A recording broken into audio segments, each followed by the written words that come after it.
That's it now, convener. I'm just getting a blank bit in the center of my page with join a meeting, but I see you all right anyway, but I suppose we're all right to go ahead. Yes, please. Yes, okay. Well, good morning, everyone. Welcome to Development Standards. Do we have any apologies of absence? No apologies, convener. Declarations of interest? Councillor McLaren, convener. Thank you, convener. I declare an interest, a non-financial interest in item 6, report 122/21. I'm a close friend of the owner of the land. I therefore will not take part in any discussion or voting and will leave the meeting. Thank you. Any other declarations of interest? No other declarations, convener. Okay, we'll move on to agenda item 3, building warrants. The committee is asked to note that during the period the 28th of February to the 9th of April 2021, a total of 99 building warrants, 2 demolition warrants, and 12 amendments to warrant have been approved with an estimated cost of £5,681,509. Is that noted? Noted. Agenda item 4, delegated decisions. The committee is asked to note that during the period of 28th of February to the 9th of April 2021, a total of 88 planning applications have been approved and 1 refused under the scheme of delegation to officers. Is that noted? Noted. Agenda item 5, minutes of the previous meeting. Are those approved? Agreed. Agreed, yes. Move on to agenda item 6. This is planning applications. Agenda item 6 is land at Gown Bank and Bruce Road, Forfar. This is planning application for 60 odd houses. Could we go to the slides, please? Convener, sorry, just before we move on, could I ask one of the hosts to move Councillor McLaren to the waiting room, please?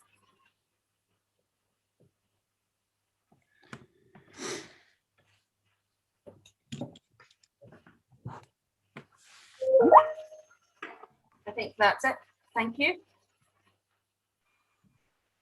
Okay, carry on with the slides.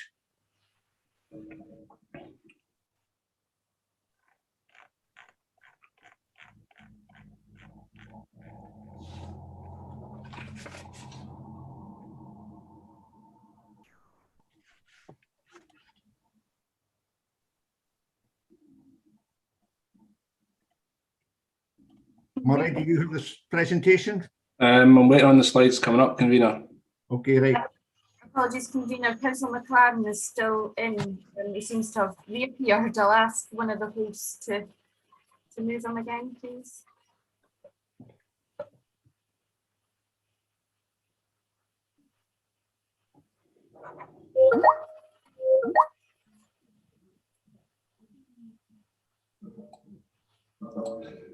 Okay, thank you, convener. Sorry for that delay. I think we've gone onto the wrong slides here. Sorry.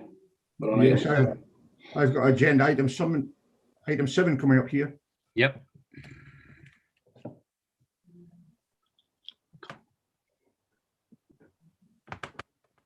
Hello, I don't seem to have the slides for item number 6. It was just displayed. That was for item number 7. 6 bounced up before 7. Yes, I don't actually have the slides. Okay. Convener, they are listed in the papers, page 62 onwards.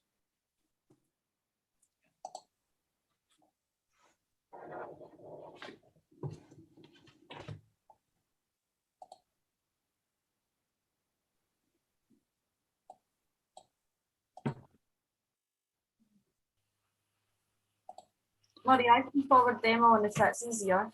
I was just in the process of doing that, but if you've got them to hand, Sarah, you can carry on.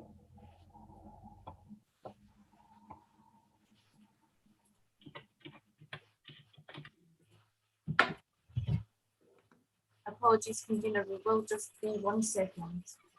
It's all right.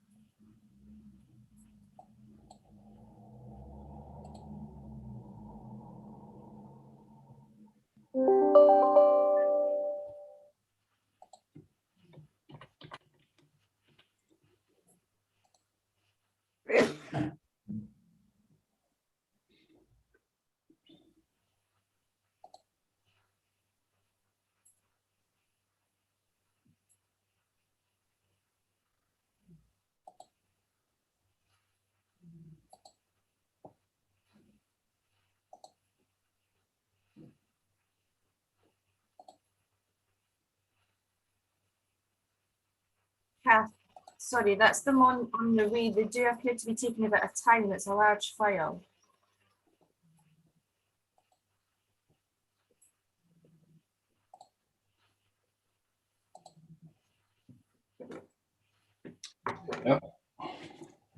Okay, sorry about that, everyone. Thank you, convener. Item 6, planning application at Gowan Bank, Arbroath Road, Forfar. Could I have the next slide, please?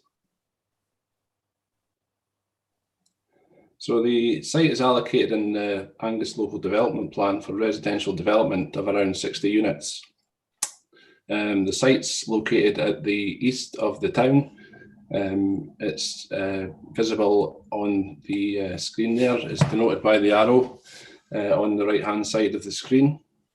And as members will see from the insert on the map there, the allocation requires access to be taken from Arbroath Road, with an option to also take access from Montrose Road, or a combination of both. There is a core path that runs across the site, which is required to be incorporated into any layout. That's core path 286, which is the Arbroath Road to Montrose Road core path, which is known locally as the Rosie Roadie. The F2 allocation also requires and other general amenity policies in the local development plan also require existing adjacent land uses to be taken into account in order to safeguard the amenity of existing and future occupants of the site. Can I have the next slide, please?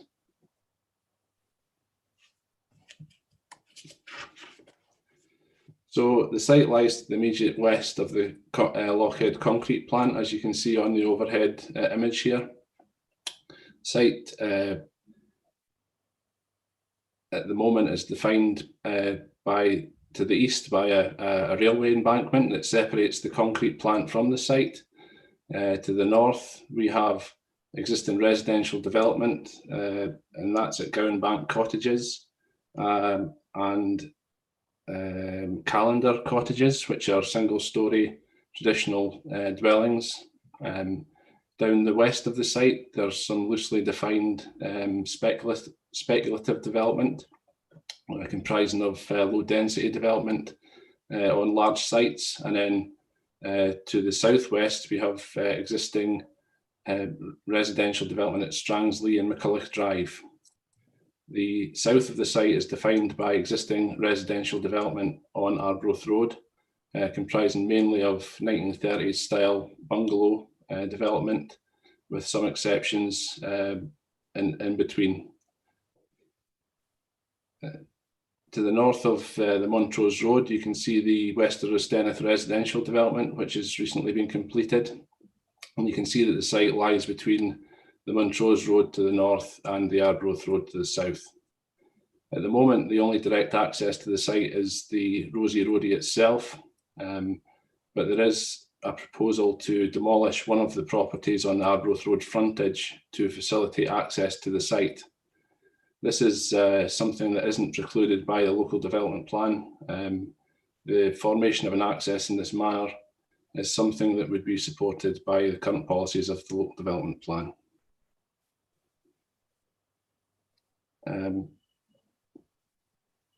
Just to clarify, in terms of the site capacity, at the moment there is capacity in the local transport network for the development to take place. There's also local school capacity. There's no natural heritage designations on the site. There's no built heritage designations on the site. And the site is capable of being connected to the public sewerage system and the public water network. Next slide, please. So just having a look at the site itself, you can see that the site's currently fallow. It's a fairly undulating site, and this image here is looking looking south towards Arbroath Road. You can see the properties on the Arbroath Road frontage in the middle distance there, comprising mainly of interwar bungalows, or pre-war bungalows, sorry, some of which have attic conversions, but primarily single-storey development there. As I've mentioned before, within this frontage, there's a property known as Rosewood, which would be demolished to facilitate access to the development.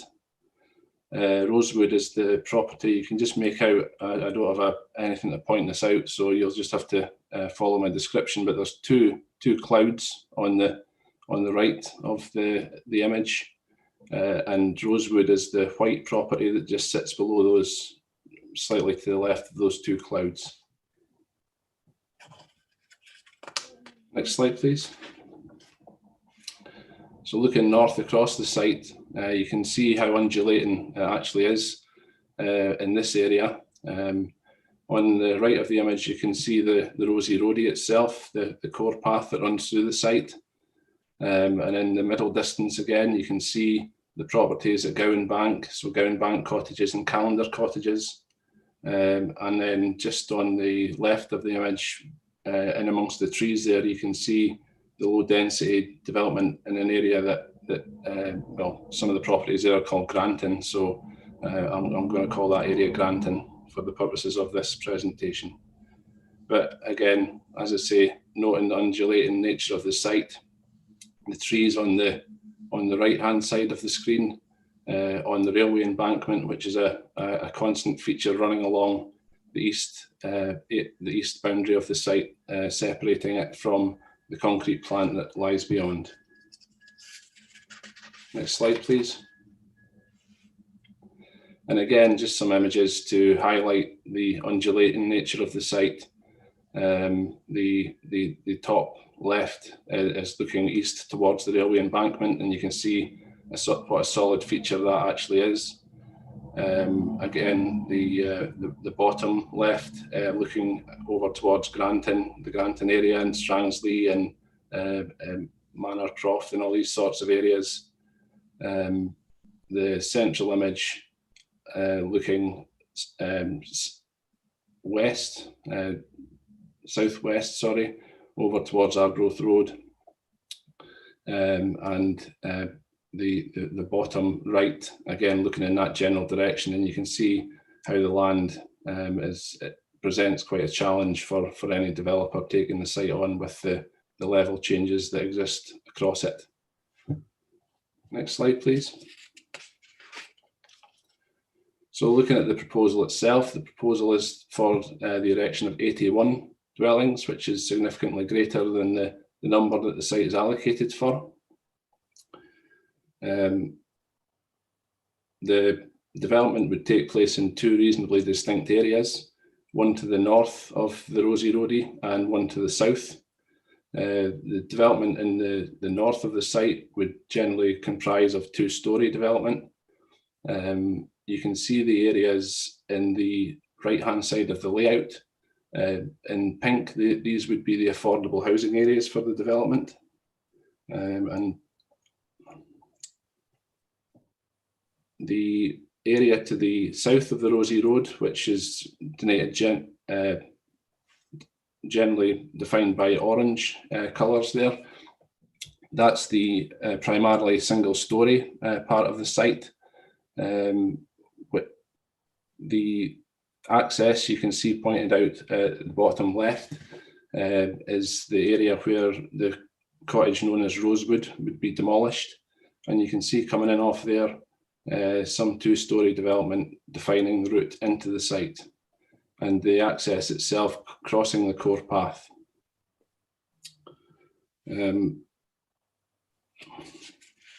Next slide, please. So there's a reasonable wide range of housing proposed across the site. As I've said, in general terms, the affordable housing would be defined by two-storey development, and this is the affordable housing house types that would be proposed. 20.25 units are required for an 81 house development, with 20 units being provided on site, and it would be anticipated, if members were minded to approve, that the further quarter of a unit would be provided through a commuted sum.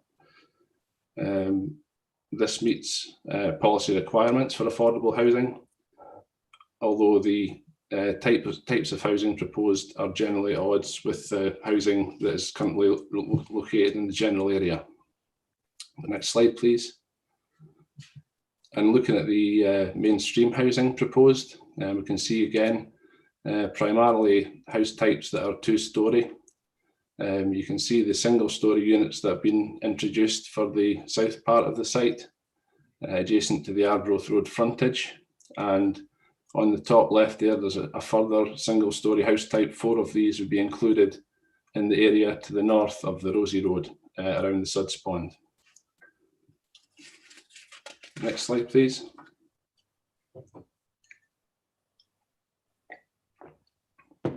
Looking at the types of boundary treatment proposed for the development, you can see that boundaries would generally be defined by 1.8 metre high fences or walls. They would include several interfaces throughout the site with public areas. This is at odds with the placemaking aspirations of the development plan and its associated supplementary guidance. Generally throughout the site, we'll come back to this in a minute, but generally throughout the site, the resulting layout would have a very boundary treatment dominated character. Next slide, please. And just looking in a little bit more detail at the type of proposal that's coming forward. So the developers provided the streetscape image here, and this is at the south of the site, to the rear of the properties on Arbroath Road. And you can see the single-storey proposal there. You can see how the frontages of the property look onto the street. However, there are it's not really a perimeter layout, and there's a fair gap left between the Arbroath Road properties and the rear of the properties. So that area would all be defined by screen fences and screen fences down the side of properties, where other development is fronting on to the properties in the centre of the image there. You can also see that there's a fairly car parking dominated layout as well, with car parking generally taking place to the front of the properties. Next slide, please. I've mentioned boundary treatments before, and council guidance generally seeks that perimeter development within new developments with private spaces onto private spaces and public spaces being surveyed by the front of properties. So the section that you can see in this image shows the Rosie Roadie, a section through the Rosie Roadie, and you can see that in this image, property is generally back on to the feature onto this public area, and this is a common feature throughout the site.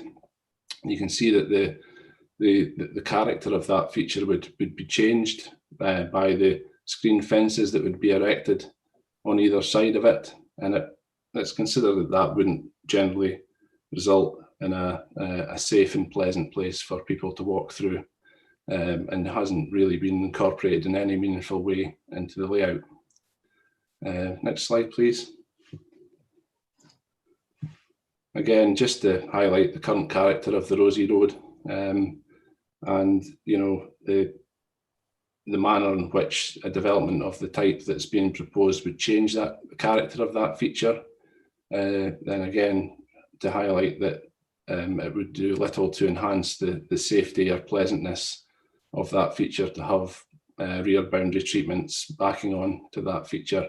You can see in the bottom left-hand side how a ranch fence has currently been erected on one section of it, and while the distances proposed would be slightly greater than that, it would not result in a safe or pleasant place to walk if rear boundary treatments were to be formed along its entire length. Next slide, please. As mentioned earlier, the site is closely related to the Lochhead concrete works. The application is supported by a range of supporting information, including noise and dust assessments, and these have been assessed by environmental health colleagues, and they offer no objection in relation to the potential impacts from that feature. Next slide, please. However, part of the strategy to deal with these impacts would be the introduction of acoustic protection barriers at the rear of properties that would be closely related to the feature. You can see on the right-hand side of the screen the layout in the south part of the site, where properties would be located fairly close to the railway embankment. And the proposed strategy to deal with that would be through changing the levels downwards and erecting 4 screen barriers in excess of 4 metres high, 4.23 metres high, at the rear of the properties, comprising of retaining walls with 2 metre high acoustic fences on top of them. While this may, in theory, result in acceptable amenity standards in the short to medium term, it would require ongoing maintenance of the acoustic screen fence, and it's not considered to result in a satisfactory level of amenity in visual terms for the occupiers of properties in that area. And it's probably indicative of the fact that the site's allocated for around 60 dwelling houses, taking account of the nature of the site and the surrounding land uses, and to have to deploy measures of this nature to get development closer to the existing features that may cause disamenity by deploying fairly extreme acoustic barriers is potentially indicative of the fact that the proposal is for too many houses for the site. It certainly doesn't comply with the design aspirations of the LDP. Next slide, please. And staying with the topic of amenity, what I didn't mention earlier on was a lot of the properties surrounding the site are not connected to the public wastewater infrastructure. So there's a lot of private septic tanks and soakaways in the site itself, running out from frontage properties and properties around the site.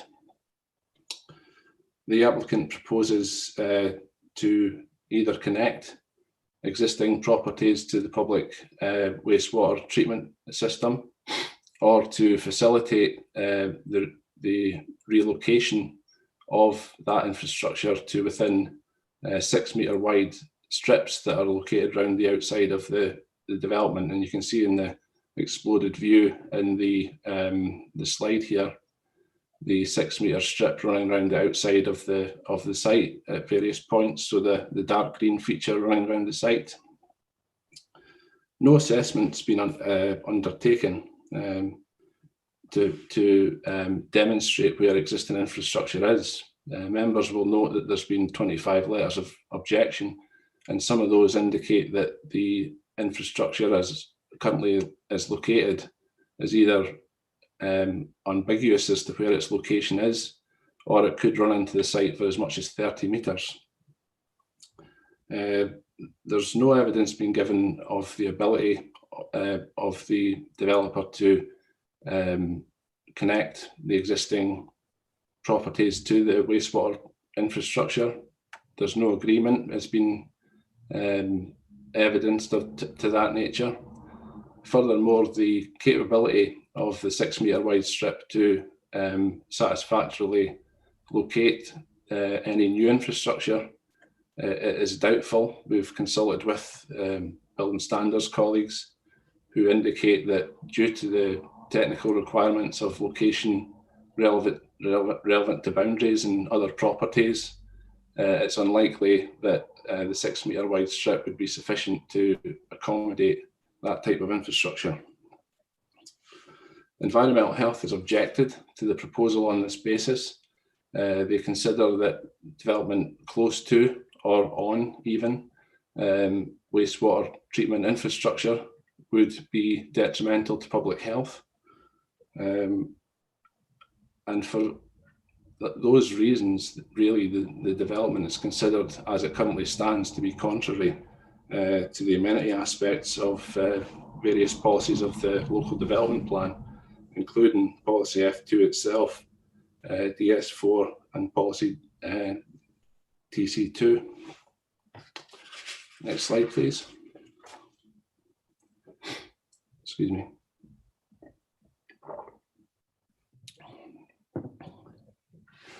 So coming towards the end, just to reiterate that the site is allocated for around 60 units. The resultant layout fails to draw upon aspects of the existing site context. Whilst higher density development could be acceptable where all matters are acceptable in the round, the proposal does not meet with the design aspirations of the local development plan or its associated supplementary guidance. I said earlier on about the attributes of the site and the proposed layout, and as you can see from looking at the layout on the left of the image here, how many times the rear of properties back onto open spaces, back onto the existing core path that runs across the site.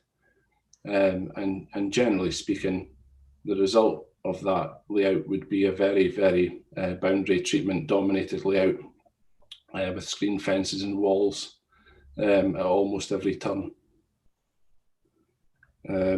There's little effort that's been made to integrate other features of the site into the layout. The landscaping strategy for the proposal, well, there's a lot of open space would be left on the site in areas that are hard to develop. It's not clear how these would be satisfactorily integrated into the development in terms of the relationship with existing and proposed properties. All of these points point to the fact that whilst it is possible to fit more than 60 dwellings on the site, it's perhaps not possible to fit more than 60 dwellings on the site in a manner which is acceptable in terms of the placemaking aspirations of the local development plan or its supplementary guidance. Next slide, please. So in summary, the site's allocated for 60 dwellings. The proposal seeks to significantly increase the capacity of the site. The increase in capacity wouldn't be achieved in a manner that's consistent with the LDP design aspirations. It wouldn't respond appropriately to the site characteristics. It would detract from the amenity value of the core path. It does not demonstrate that the amenity of existing and prospective residents would be safeguarded, and the application is therefore recommended for refusal. Right, thank you, Murray, for that presentation. Do we have any questions to Officer?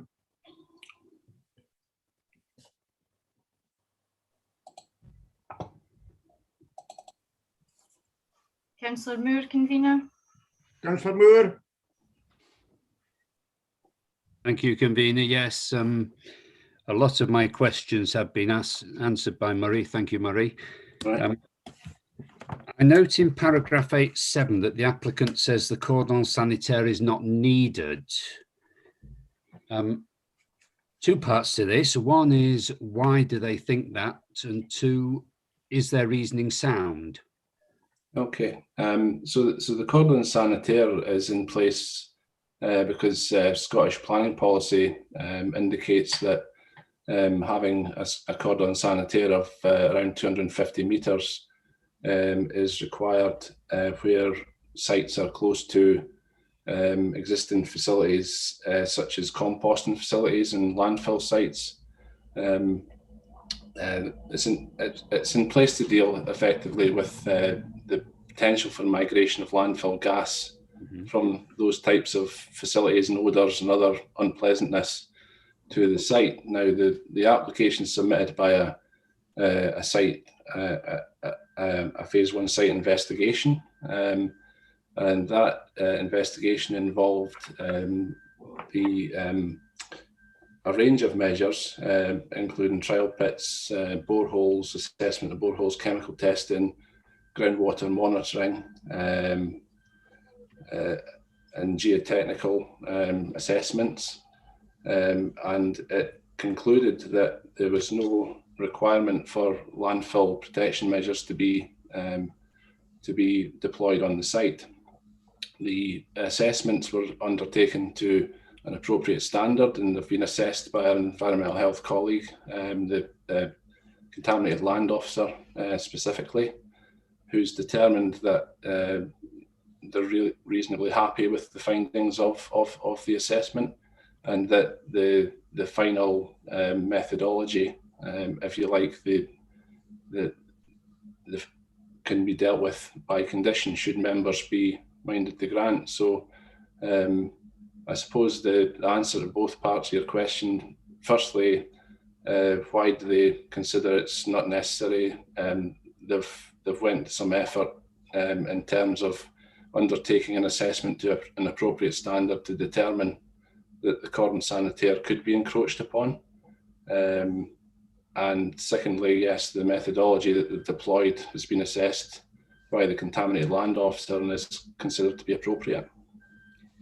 Thank you. And in paragraph 8.13, it refers to a bat survey. Now,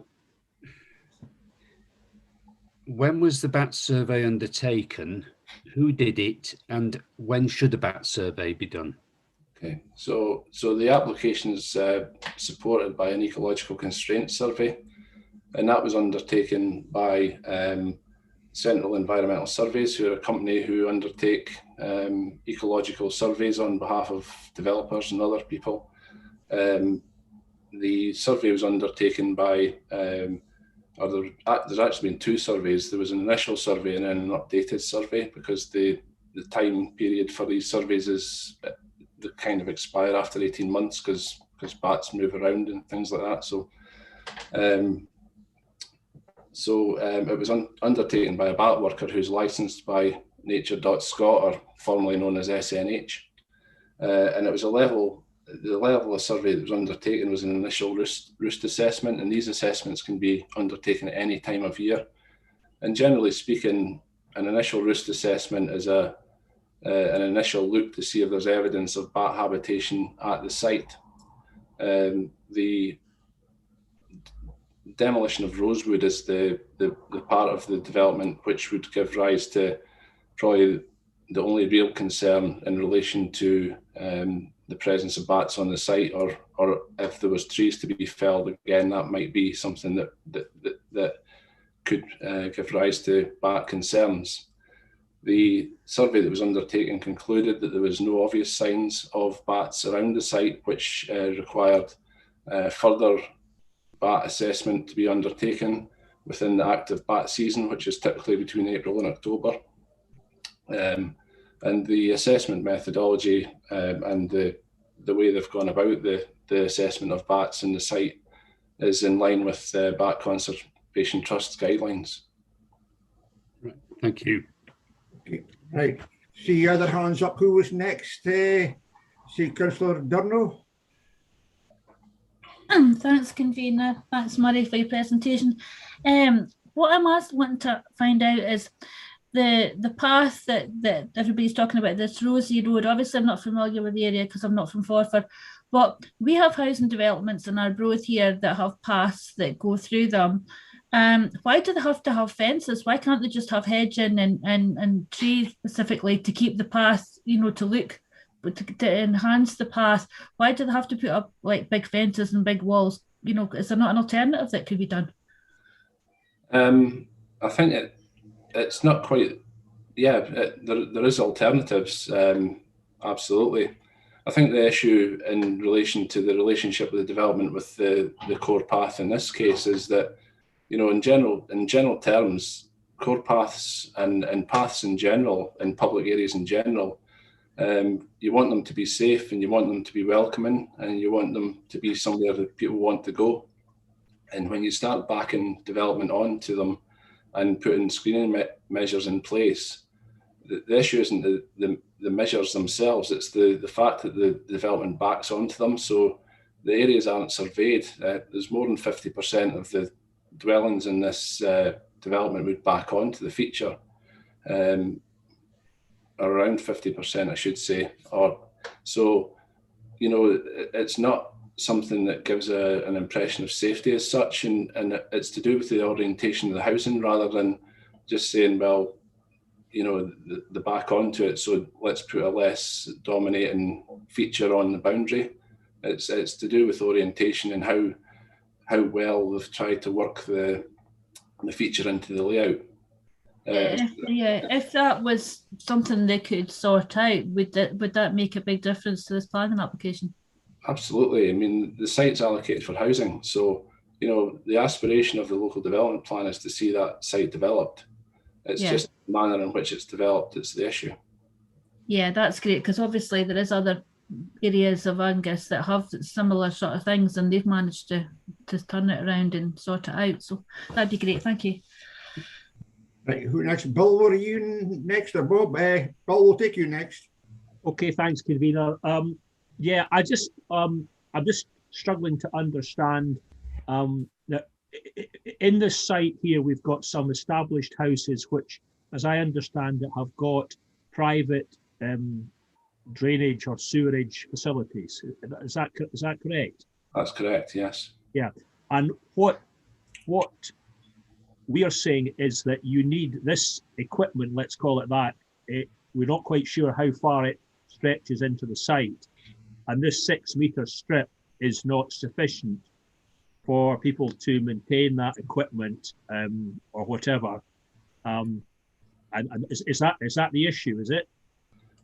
I think the issue in a nutshell, Councillor, is that the matter hasn't really been addressed to any great degree. The 6 meter strip was introduced at a later stage. The proposal was actually originally for 108 dwellings, and it's been reduced down to 81 on a site that was allocated for 60. So the 6 meter wide strip was introduced as an arbitrary measure within which the developer considered they could relocate this infrastructure. We're talking about septic tanks here. You know, septic tanks aren't the end of the story. The septic tanks have to outfall to somewhere once they're full. So the ability of that 6 meter strip to accommodate that type of infrastructure is in doubt. We have no evidence to support the claims that the infrastructure could be located within it. There's no confidence at all that the developer even knows where the infrastructure is within the site. And they have no agreement that we've seen evidence of that the infrastructure could be relocated with the agreement of the existing owners. You know, it's a situation where there's people live around the site who have an existing amenity, and the developer is expecting them to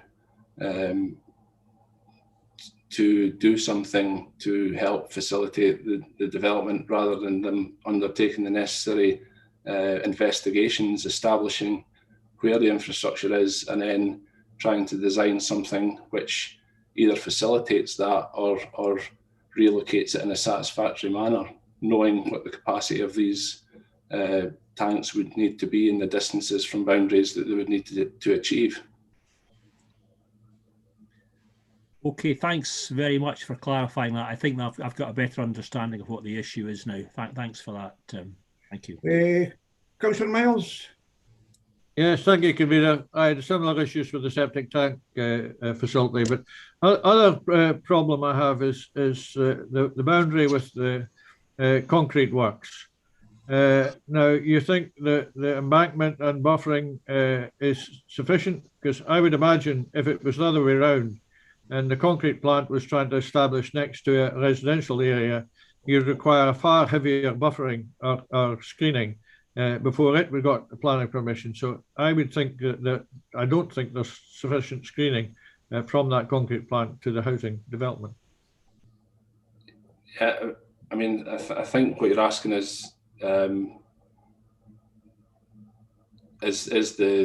method of screening the plant sufficient? And I think that technically it probably is sufficient in terms of the environmental health colleagues have assessed it and have said that you know, it would screen the noise from the plant to a sufficient degree. However, I think the nature of it is something that you know, it's back to the issue of it's a 60 house site or potentially a 60 house site, and there's 81 houses on it. And one of the best ways of dealing with that matter would be not to develop close to the concrete plant.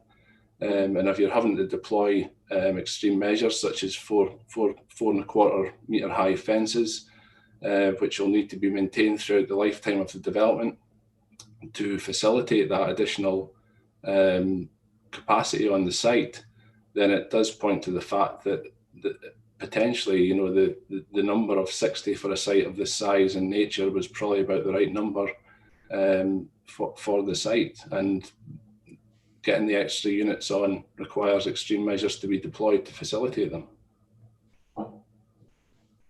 Thank you. Any other questions to Murray? There's no other questions. We've no speakers, so I'll move up just straight on to comments. Anybody wish to make comments? Councillor Miles, followed by Councillor Moore. Yeah, well, I think the officers have got it spot on here. It is too big a development for what's required. I don't think there's enough, let's say, things being done to mitigate the problems they have, both with the drainage, sewage, and screening requirements. So I would go with the proposals. Okay, right, I'll go back to the beginning of the line. Councillor Durno, followed by. Yeah, thanks, Convener. I just think it's unfortunate that when we have housing targets to meet and we have a distinct shortage of housing in Scotland, but we're finding that people are trying to squeeze too many houses into smaller pots because of this.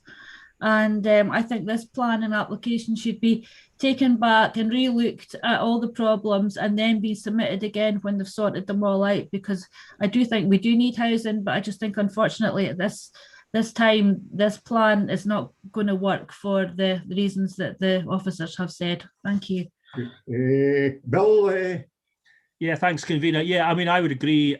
I would observe that there are quite a significant number of housing developments proposed round about Forfar, which I would suggest would deal with the demand for housing. And I think it is reassuring that officers have looked at this development very carefully, and we are trying to see developments established that have high standards. And I think it's that for me is very reassuring, because we've seen quite a lot of very good developments brought forward, but when one is perhaps not so good, we've heard from Mr. Agnew the various problems that have been identified, and I think we need to take cognizance of that, and I'm fully happy to accept the refusal of this application. Thank you. Like Councillor King. Thank you, Convener.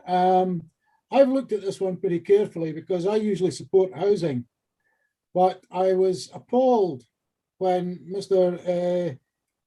Agnew told us in his presentation that the original application was for 108 houses. I mean, at the moment at 81, we're 35% over what was proposed for the LDP, but 108 houses was 80% over. And it strikes me, this is a developer that's just trying to cram them in. I just don't find that acceptable at all. And I think the officers have got this 100% right in saying, go back and think again. The LDP says somewhere around about 60 houses, and that's what's acceptable to this committee. Go away and take your overdevelopment and reduce it to the number of houses, and perhaps reduce the number of two-storey houses on the site to conform with the single-storey housing that was built interwars on both the Montrose Road and on the Arbroath Road. These houses are basically single-storey or 1.5 storey, and that's what we should be looking for across the site. Right, thank you. Councillor Moore, last but not least, I think. Thank you, Convener. Yes, it's obvious there are too many properties. There are too many unanswered questions. I have a septic tank. There is no way that my septic tank and its adjacent soakaway gets anywhere near inside 6 meters. It's more like about 30. I think it's unacceptable in the site layout for overseeing the open spaces. You should have open spaces overlooked as by general housing. This would probably need CCTV. And I also note that the type of affordable housing does not fully meet current requirements. So, we can't even say that we've got the affordable housing out of it because it's not the right type. So I am fully in support of the officer recommendation. Right, thank you. Any other comments? Councillor Brace, yes. Yes, thanks. Just as others have said, this application is for 35% more houses than were deemed appropriate under the local development plan. And it appears to me that this is an expensive site to develop, quite a difficult site to develop, and it looks to me like the developer has just tried to get in as many as possible to try and mitigate that fact. And from what we've heard today, I really don't quite understand why the developers pushed this forward in the way they have. But anyway, they'll have learned a bit today about what might be acceptable to this Development Standards Committee. Thanks. Thank you. No other comments? Well, no other comments. I'll be moving the support for refusal. I agree with what's been said about septic tanks. Having had problems with septic tanks at farm cottages all my life, every septic tank has a tailpipe which leads away, usually quite a distance at another drain. So there's a lot of unforeseen problems, I think, at this site. So I'm quite happy to go with the support for refusal. Is that agreed? Agreed. Therefore, application agenda number 6, number 18/00340/full is refused. We'll move on to agenda item number 7. That's a planning application for the beer garden at the Thrums Hotel, 25 Bank Street, Kirriemuir. Could we go to the slides, please? Sorry, just before we move on, could I ask one of the hosts to readmit Councillor McLaren, please? Oh, yes.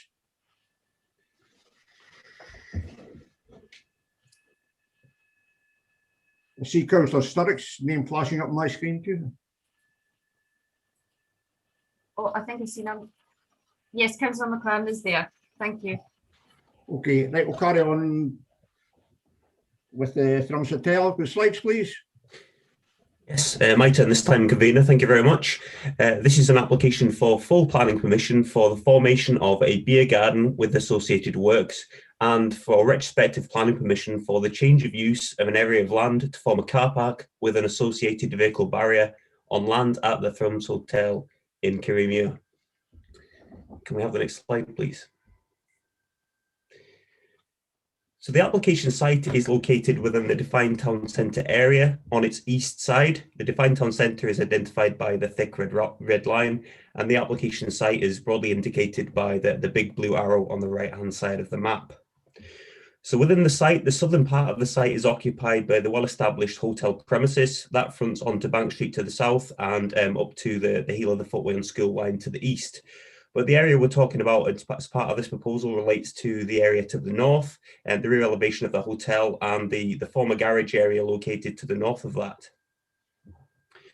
So in terms of the development plan position, policy TC17 seeks to direct this type of use, beer garden uses, uses associated with public houses, commercial leisure. It seeks to direct this type of use to locations within town centres. The local development plan supports the primacy of the town centre as the most appropriate location for a mix of activities throughout the day and into the evening. So the local development plan is telling us that this type of commercial leisure activity, the most suitable location for this is locations within town centres. Now, balanced against that is policy DS4, which relates to amenity, and it seeks to ensure that development proposals take place without unacceptable impacts on the amenity of a neighbouring property. So the two main policy tests are provided by those policies, and it's striking a balance between allowing commercial flexibility for an applicant without unacceptably impacting on the amenity of neighbouring property. So that's the balance we're trying to strike here. In terms of other relevant background factors, in terms of the formation of a beer garden, there are other examples of beer gardens within and adjacent to Kirriemuir Town Centre. To the immediate east of the site, on the other side of School Wynd, is the Gary Inn. It's understood that that benefits from a small beer garden on its east side. Similarly, in the northwest of the town centre, as illustrated in the top left-hand corner of the slide, there's a little blue circle. That's in the position of the Early Arms, and that's also understood to have an outdoor drinking area on its east side. So there are other examples of this type of development in the town centre that take place at present. Could we have the next slide, please? So a wee bit more detail of the site layout. So this site, so the south of the site is at the top of the slide, with the hotel fronting onto Bank Street as illustrated by the yellow circle, and the position of School Wynd on the left-hand side as illustrated by the purple circle. But starting with the alterations to the existing building, a new opening would be formed within the north elevation of the building as illustrated by the green circle. From that, access will be taken into the 50 square metre beer garden area, which would be in two parts. There will be an open area on its east side, which is on the left-hand side, coloured white, and on the west side, on the right-hand side of the slide, shown yellow, would be a covered area. Now, during the life of the application, the applicant has agreed to amend the specification of the proposal. It was originally intended to erect a ranch-style fence surrounding the beer garden area, but in discussion with officers, the applicant has agreed to amend the proposal so that a white painted masonry wall will be constructed to enclose the beer garden area, and that's considered to have two improvements on the existing proposal. Firstly, a solid blockwork wall would provide a better noise buffer for neighbouring amenity. And secondly, the site is located in the conservation area, and it's considered that a white painted masonry wall would tie in more nicely or more appropriately with the character and appearance of the conservation area. So the final part worth pointing out on this slide is the use of the area further to the north, or to the bottom of the slide, as a car park. That area has been used as a car park informally for quite a number of years, and this application just simply seeks to regularise that use.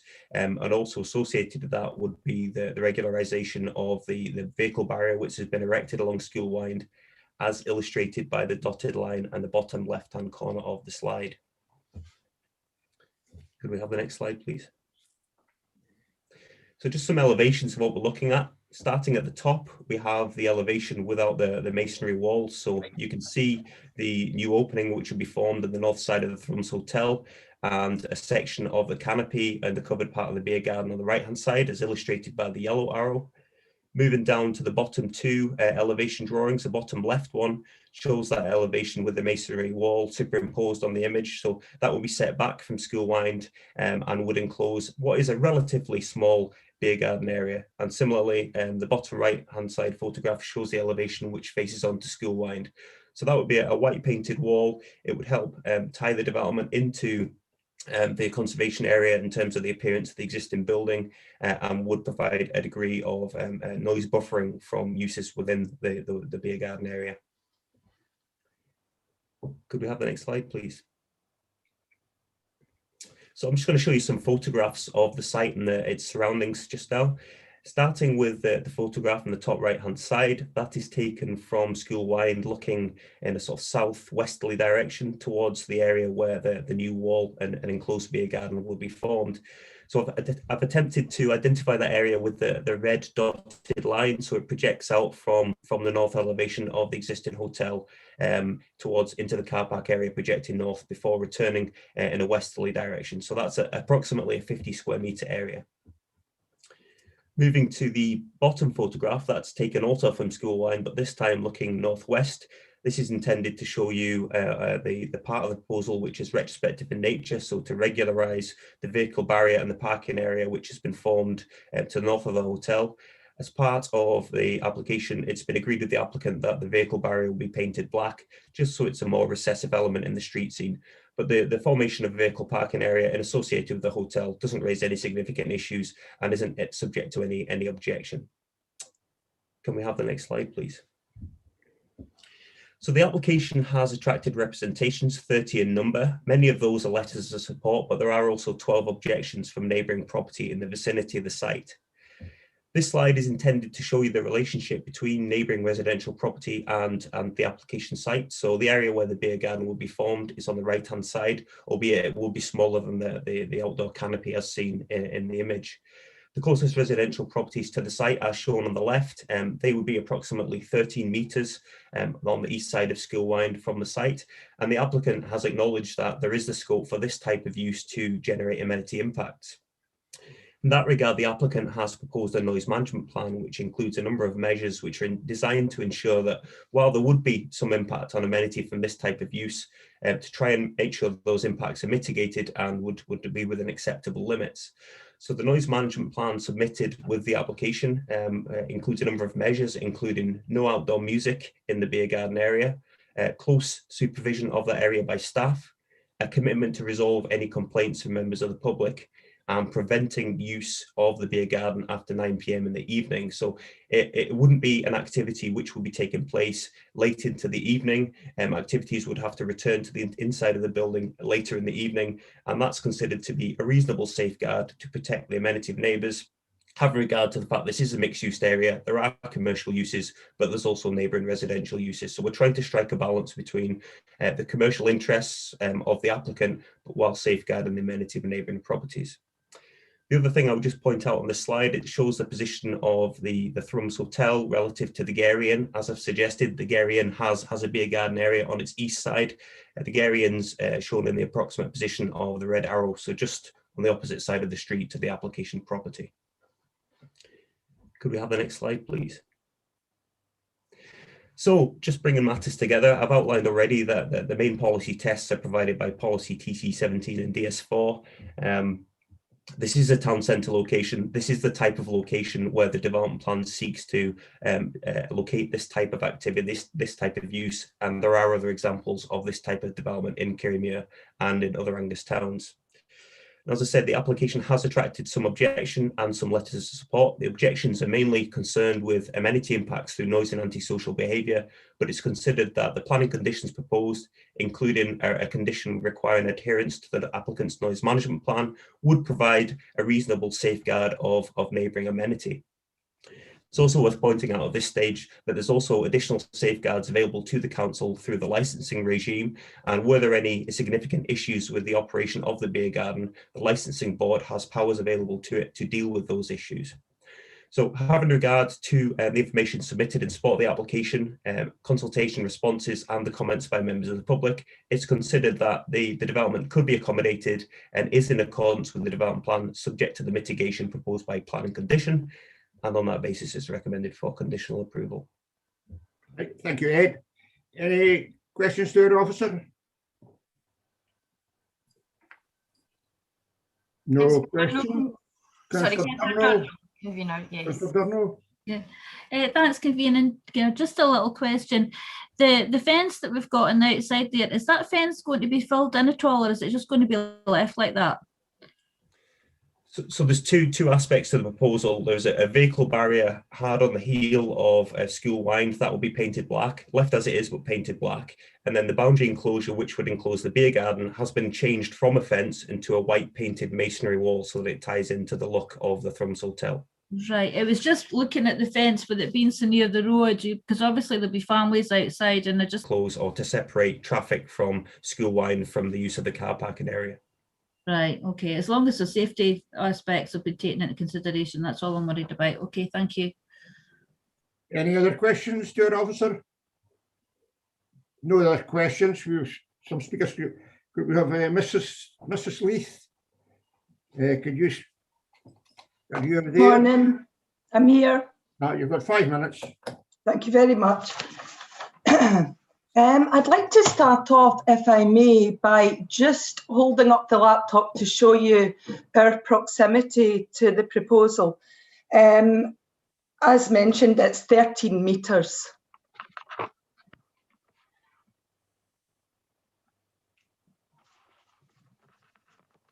Thank you.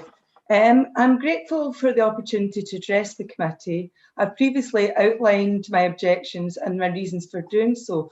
However, I would also like to make you aware that I have made recently a Freedom of Information request in support of my objections re the excessive noise, antisocial behaviour and failure to disperse, and these are a matter of historical record.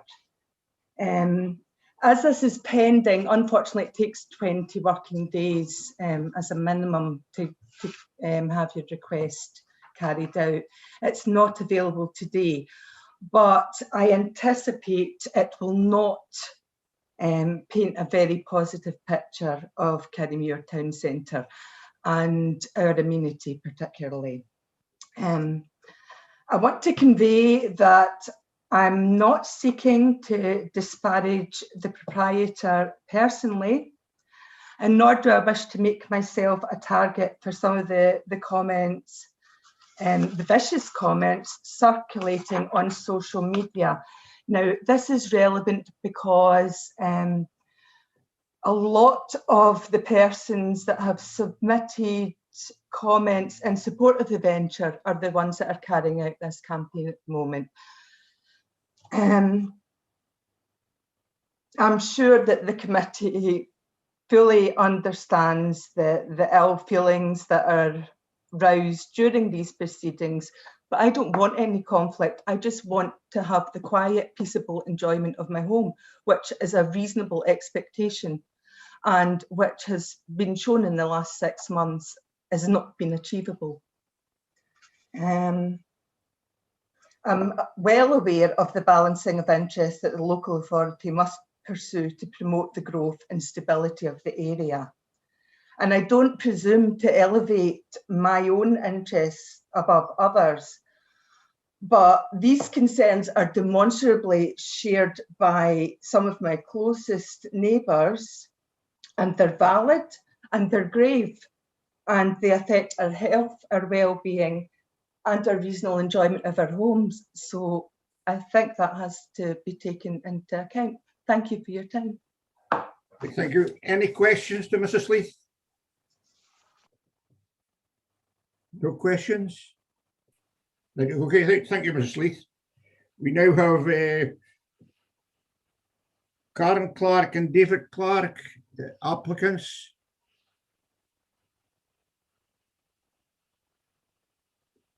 I see Mrs. Leith still with me. Could she be removed from the screen? Convener, I think when Mrs. Clark starts to address the meeting, you'll see a different picture. Yes, okay, right, thank you. Can we have next speakers, please? Hello. Hello. Oh, yes, we've got you now. Hi. Morning. Thank you very much for the chance to speak to you today in support of our application for a beer garden. Firstly, I would highlight that the Thrums Hotel is a historic use within the town centre of Kirriemuir and provides a valuable service to locals and visitors alike. And we hope that our plans to invest in our business and therefore support the town centre will be welcomed. We have owned and operated the Thrums for the past 30 years and continually invest in our building, which makes a positive contribution to the amenity of Kirriemuir Town Centre. It is essential for a business like ours that we can continue to improve and remain relevant to our customers. Over the past year, it's become apparent that our customers have enjoyed making use of the temporary external space. And as we move towards reopening and recovering from COVID-19, we're unsure how the whole process is going to develop. And we believe that a permanent beer garden will enable us to provide socially distanced external space as and when required, giving more confidence to our customers when they return. We're looking to create a high quality beer garden, and we're fully aware of the 9 PM licence restriction should we receive planning permission. As a local business owners, we are aware of our neighbours and we will adhere to the noise management plan submitted in support of our application. Further, it's worth noting the Environmental Health Department have made no objection to the current proposal. Angus Council Local Development Plan recognised that town centres contribute to the character, the vitality and the prosperity of a region. And the town centres make a contribution to sustainable economic development by providing opportunities for people to access goods, services and employment. As such, Angus Council operates a town centres first policy, encouraging uses such as our proposed beer garden to locate within town centres. This is seen as supporting the vibrancy and viability of the town centre. Therefore, while the current proposal is small scale, it will support our local business and in turn the wider town centre of Kerrymuir, which has been under threat in recent years. Finally, and as confirmed by the report of handling, the site is located within the town centre area where the level of activity over and above a residential area is to be expected. There are a number of pubs and restaurants, general traffic movement activity which result in a level of noise. A number of the representations refer to noise and disturbance. However, this cannot solely be attributed to the Thrums Hotel. For example, the Gairy is located in School Wynd. This has a beer garden to the rear, and this is likely to cause disturbance to residents, particularly those ones on School Wynd and Mary Welbury, who are closer to this premises than the Thrums. 3 representations have been received from residents of Bank Street. It's unlikely that our proposed beer garden will affect these properties, given the existing hotel will provide a barrier to this. I hope this has been helpful, and we're obviously happy to answer any questions. Thank you very much for your time. Okay, thank you. Any questions to Mr. and Mrs. Clark?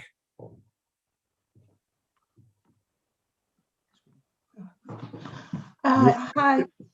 Can I speak? No. You've had your time. Any questions from the committee? I mean, No questions, Sabrina. no questions. Comments? No comments? No comments. Okay, if there's no comments, I'm moving approval of this application, as I said by our officer. Sabrina, I didn't get my hand up quickly enough.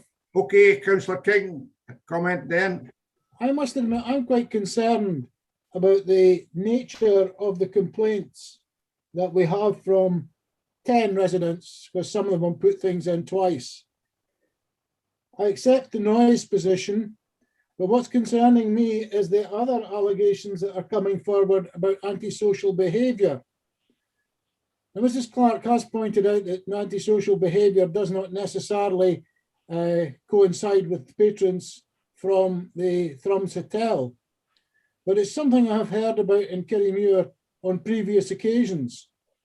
And it worries me that there is no comments from either environmental health or the licensing section, or in fact from the police on this matter, because I understand from, although I don't live in Kerrymuir, from what I've heard, that there is a problem in Kerrymuir with this sort of behaviour.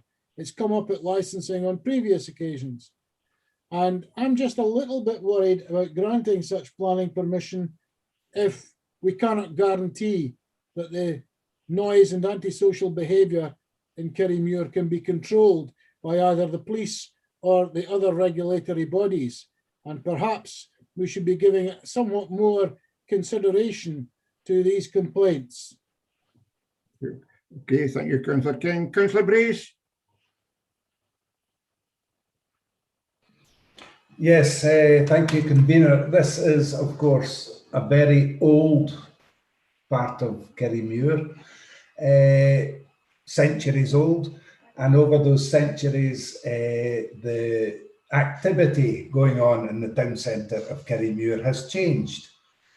At one time, this would have been a very busy area with a huge amount of noise going on.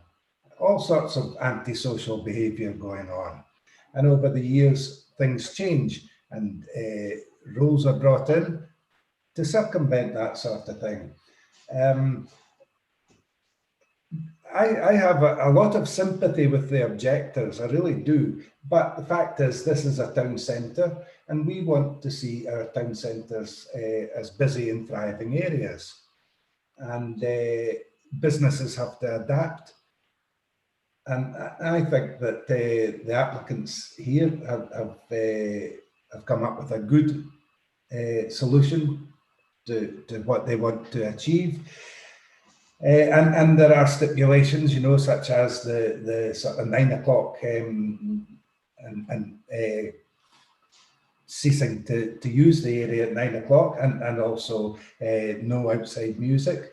As far as antisocial behaviour is concerned, well, it is an issue perhaps, but I don't see that it's for the planning committee to interfere in that. That's a matter for the police, surely, to ensure antisocial behaviour doesn't occur. Yeah, right, thank you. I see, is it Karen has got her hand up?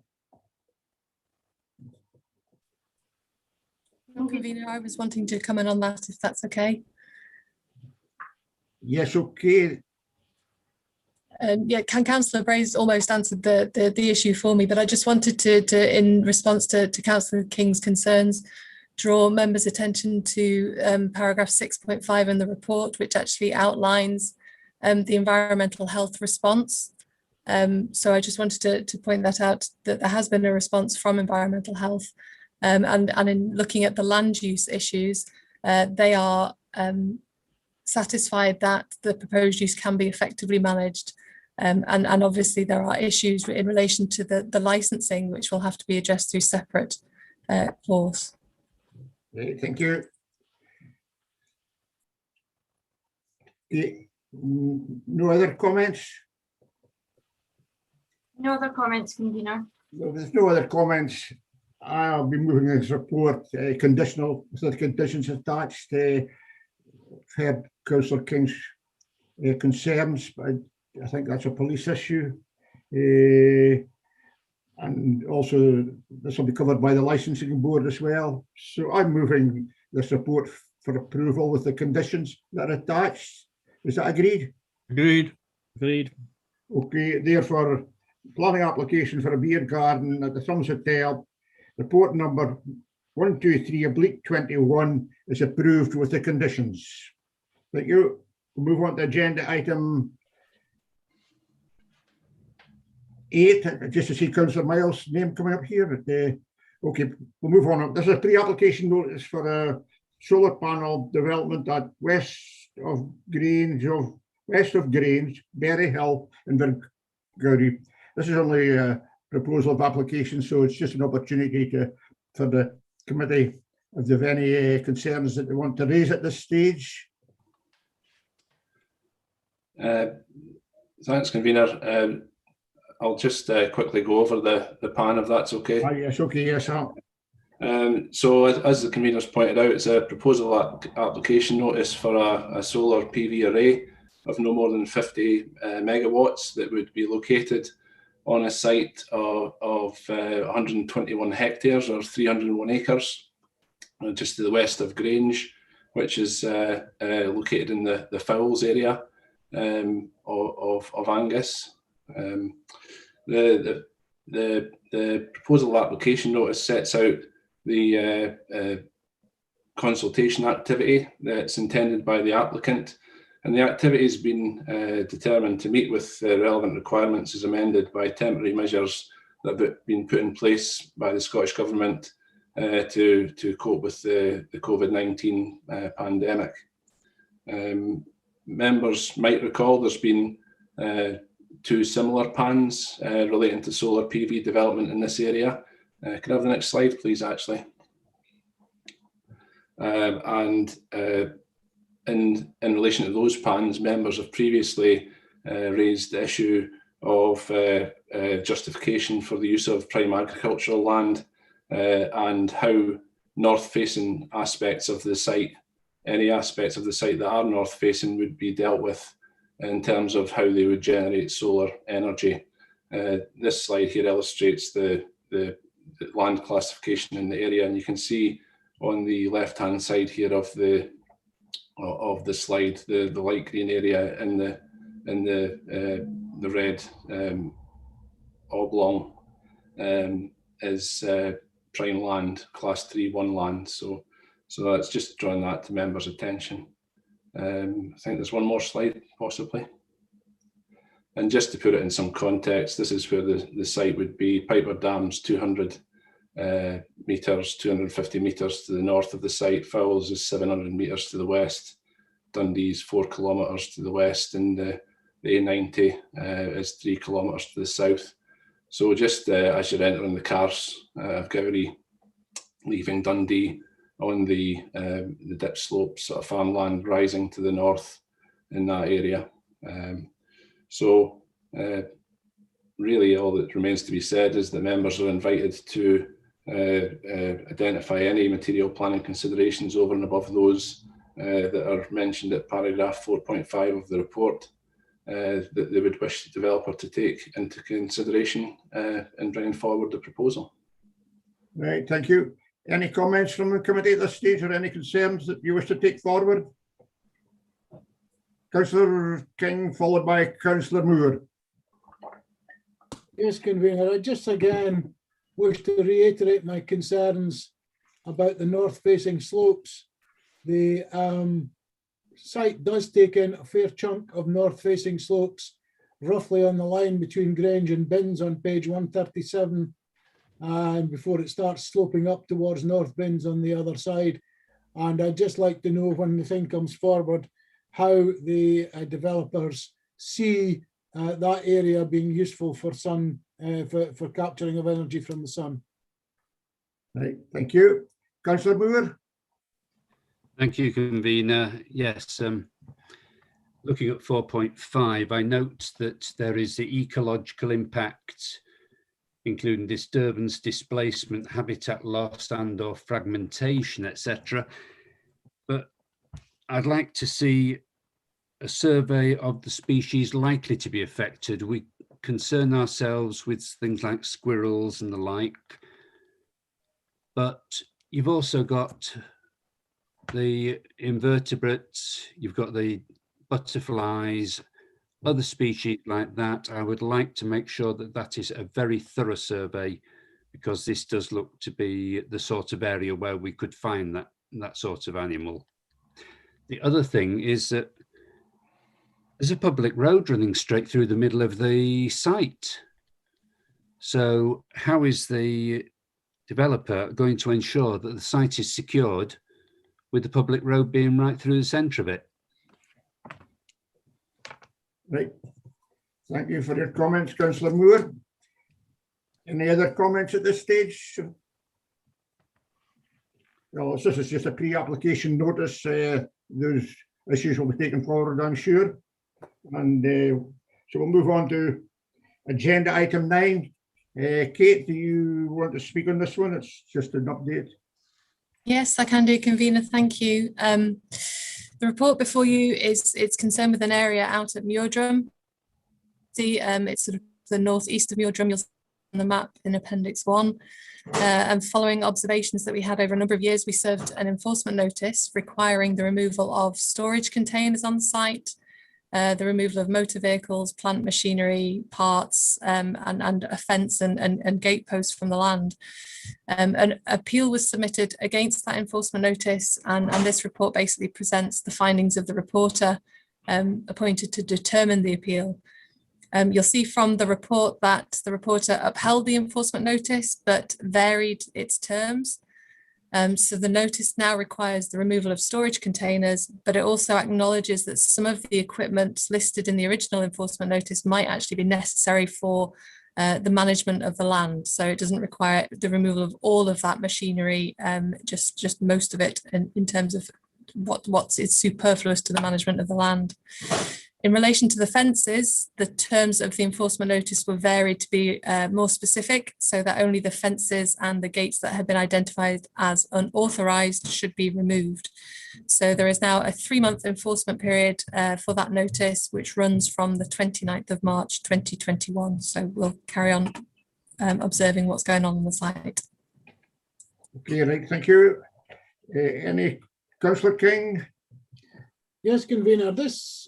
I'm not familiar with this area to the extent that's shown on map on page 144, but I am familiar with a bit as where it just comes out of Muirdrum, and this is the valley of the Both Burn. It's difficult to see from the road just what's going on in here.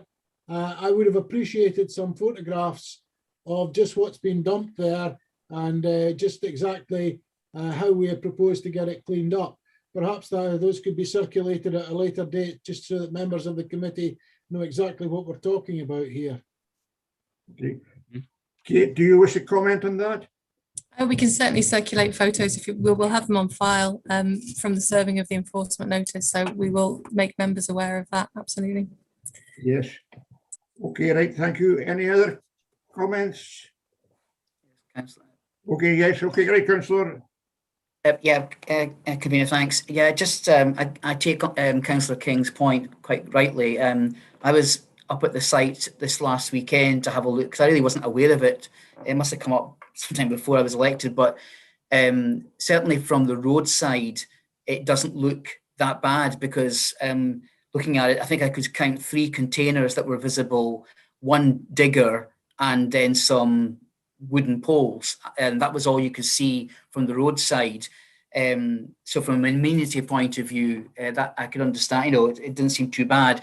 You're quite right, though. When I look at the map, the plan, and see the extent of the land involved, you couldn't see what else was there. Had I really got out of my car and tried to scramble down, I might have got a better idea. But certainly from the roadside, it's not so bad. But it's hidden, so it would be quite good to see perhaps some up-to-date photographs, because I'm not sure if there has been some movement of vehicles and plant from there since this original submission. Yeah, that was all. Thanks. Okay. That's much similar to Councillor Chief's comments, and much the same to Councillor King's. Kate? Absolutely, yeah, and hopefully there has been some movement to remove some of the machinery in accordance with the enforcement notice. But we will look to circulate some of the photos that we've got on the file and more recent ones in terms of movement on the site and trying to get compliance with that enforcement notice. Okay, right, thank you. Well, I think that concludes our development standards meeting for today. I'd just like to thank everybody concerned that's taken part today, and we'll close the meeting. Goodbye, everybody. Bye.